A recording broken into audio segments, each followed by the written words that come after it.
Anna, hi. How you doing? How's your tennis going? Are you playing a lot? Yeah, I started going to Delray Clinic Are you going to a clinic? How many times a week? twice a week ago. Oh, that's nice. And then you play with other people too, or? Yeah, it's a bunch of people who are interested in tennis. I love No, that. but I mean outside the clinic. Do you play by yourself? I go to the wall. Nice. In the park. Nice. And then you play with me like once a week? Yes. And so this is great. You're almost playing every day. So officially, I can't call you a beginner anymore. Now you are intermediate player. But you know, I saw you actually posting something on TikTok of yourself playing on the wall. Yes.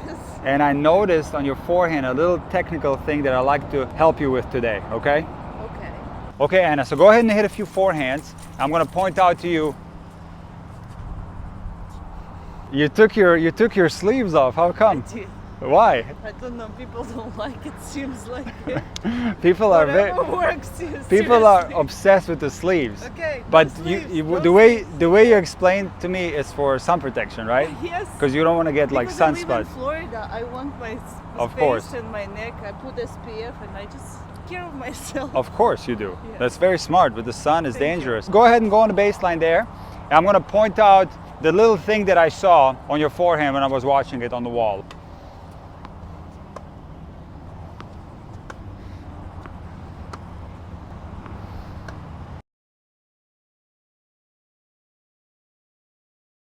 So the way you're doing your backswing is not necessarily wrong, but there's a better way. And see what you're doing, you're going from the bottom, and then the racket kind of stops right here, and then you go back forward. And you're not really generating any momentum. See, the racket is going back, and now you have to bring it back forward, as opposed to going from a higher place, and then the racket naturally falls down, and the gravity helps to create a little bit more momentum. Gravity. Yeah, with gravity. Does that make sense? So you're going up, and then the racket kind of falls And what on. did I do? So look, you're going from the bottom, and then you come in here on top, and then you bring the racket back down. Okay. So So I do extra. you're doing extra movements, but what actually happens to a lot of players that do take the racket back from the bottom without a loop, they end up pausing and waiting here, right? And the best place to pause on the forehand is with the racket being to the side, like this. And then when you initiate the stroke, that's when you actually start the backswing, meaning that the racket's gonna go back. Like this, right? So now and from here. There you go. That's where the stroke starts. And also, when you're setting up the stroke, you have been setting up the stroke by going down here and then kind of running like this. And this is not a good way to set up. If you ever watch sprinters, they always have their hands closer together when they set up.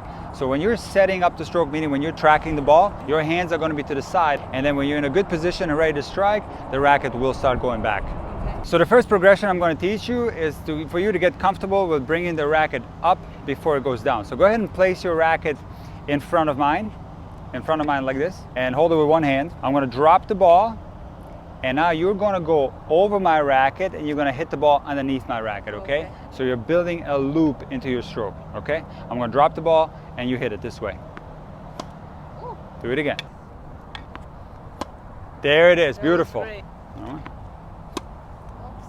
Again. Nice shot. Okay, another one. You're building momentum from this little looping action. Can you feel a difference? Yeah. Do it again. Very nice. And do one more. Very nice. Okay, now do it by yourself. Nice job. Very nice. Make sure you're going up and then down, up and down.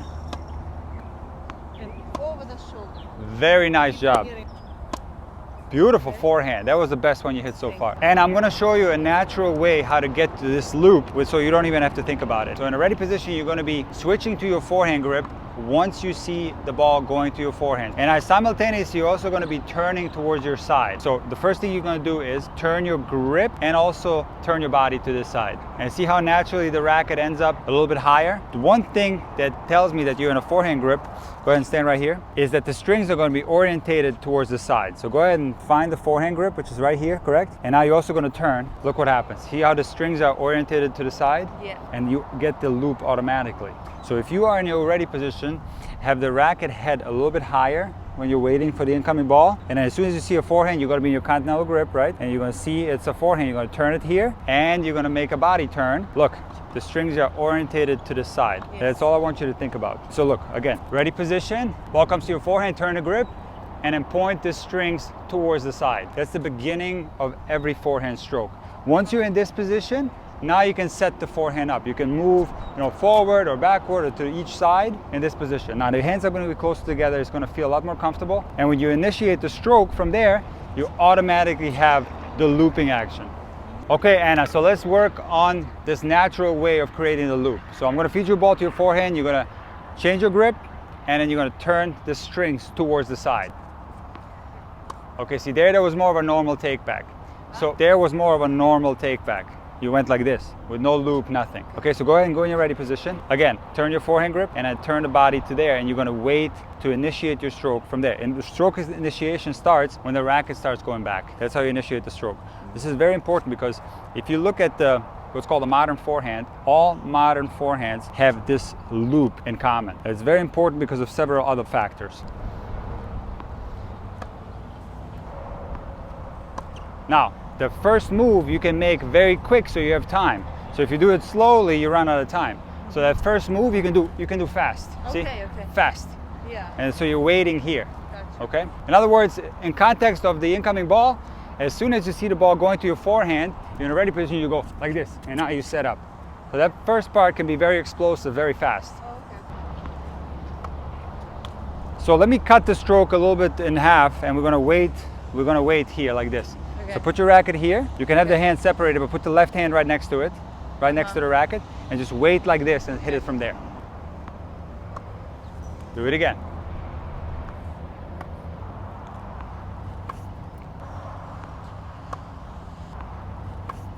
Okay, Anna, so you're doing a really good job waiting for the ball on the side, but you have a little bit of a hard time with the rotation.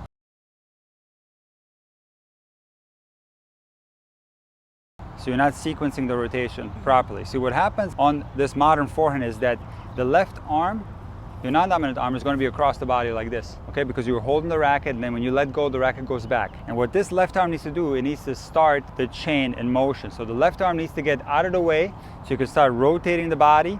And because what needs to happen is the contact needs to occur with the dominant shoulder in front. So again, watch. What you don't want to do is wait here too long and then swing like this. You're going to make contact too far behind. That's what's happening now. So the left arm needs to get out of the way and start this whole process, which is going to initiate the torso rotation. And I'm going to show you a real easy way how to practice this sequencing of the torso rotation. Okay, so which part of the body leads the whole torso rotation, and it's your left arm. So all you're going to do is you're going to stretch your non-dominant arm across the body. You're going to hold the ball, and now you're going to have the racket to the side like you did before, and I'll simply drop the ball and then hit a forehand. See, naturally what happens if you do that, let me show you towards the camera. You can stand on this side. If I don't get my left arm out of the way, in other words, if I drop the ball and I keep my left arm here, I'm going to whack myself in the hand. Okay. So naturally, as I drop the ball, the left arm gets out of the way. Watch. Because I need to create the space in front of me so my racket can comfortably swing around the body. And this is the perfect timing for this torso rotation to be initiated by the non-dominant arm. So go ahead and try it out. Stand right here on the baseline, and I'll stretch the non-dominant arm across the body, holding the ball. The strings are going to be pointing towards the side. Let the ball go, and then get the left arm out of the way.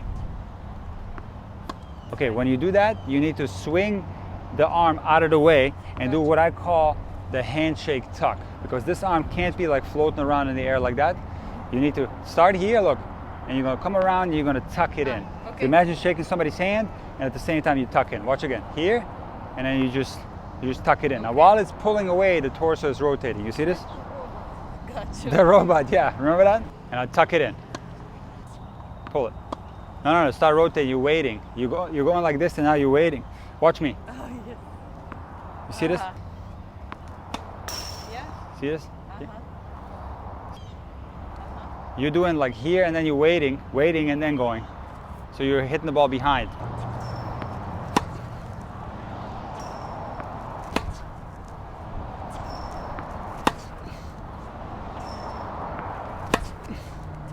You see it? So here, I mean, you're feeding yourself. Yeah. But the leading motion for the hit coming from the left body. side, from the body. From the body, and then it takes place as a tutor train.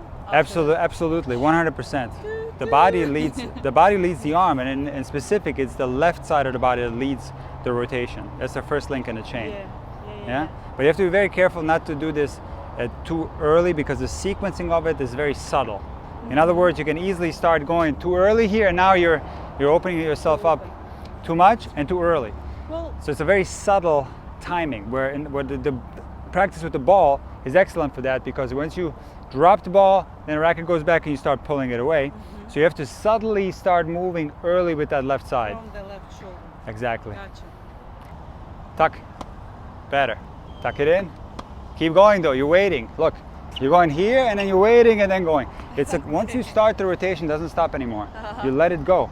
Yep. And what's going to happen, the racket's going to come afterwards. It's going to lag behind, okay? But just keep it going. The racket will follow. Okay, much better. That was the best one you hit so far. Much better. Very nice. Does it feel different from the forehand before? Yeah. So you're using the whole body now. Yeah. All right, so let's try it without dropping the ball. I'm going to feed it to you. It feels kind of like emotion. Huh? How I feel it is like, kind of like, Like that? yeah. That's so what it it's feels like?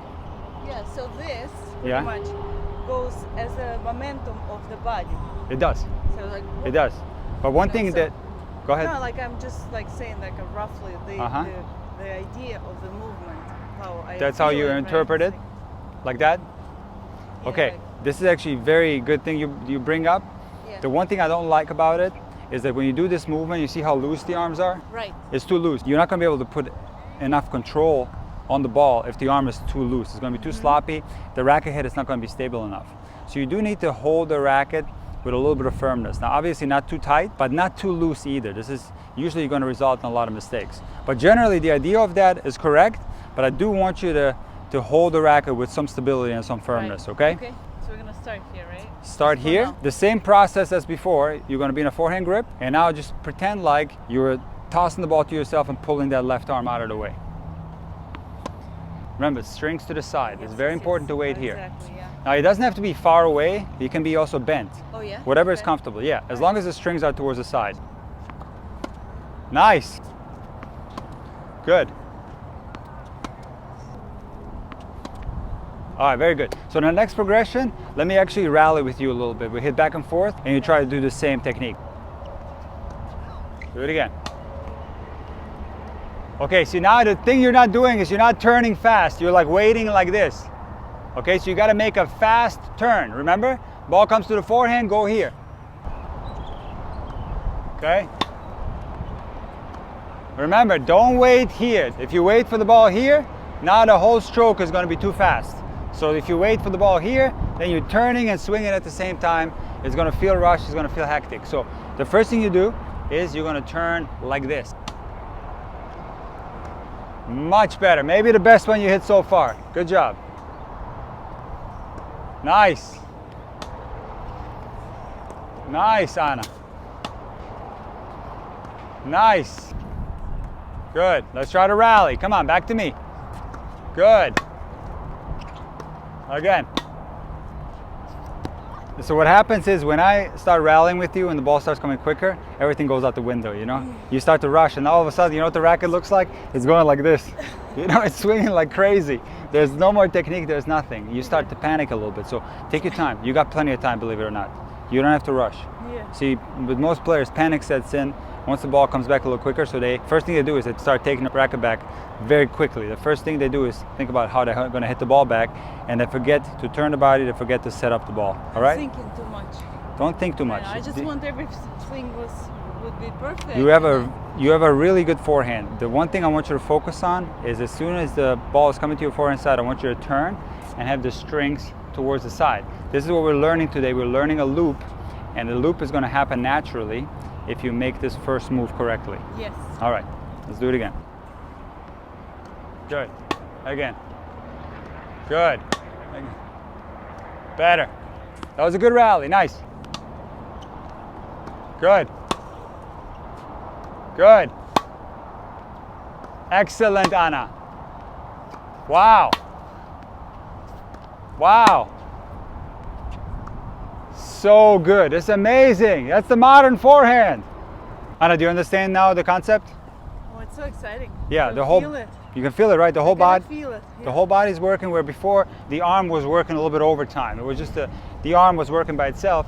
Now you're using the whole body to help the arm out. So when you hit the ball really hard this way, it's going to feel like you're not putting any effort into the stroke. Yeah, I have a glimpse of the feel how it should feel.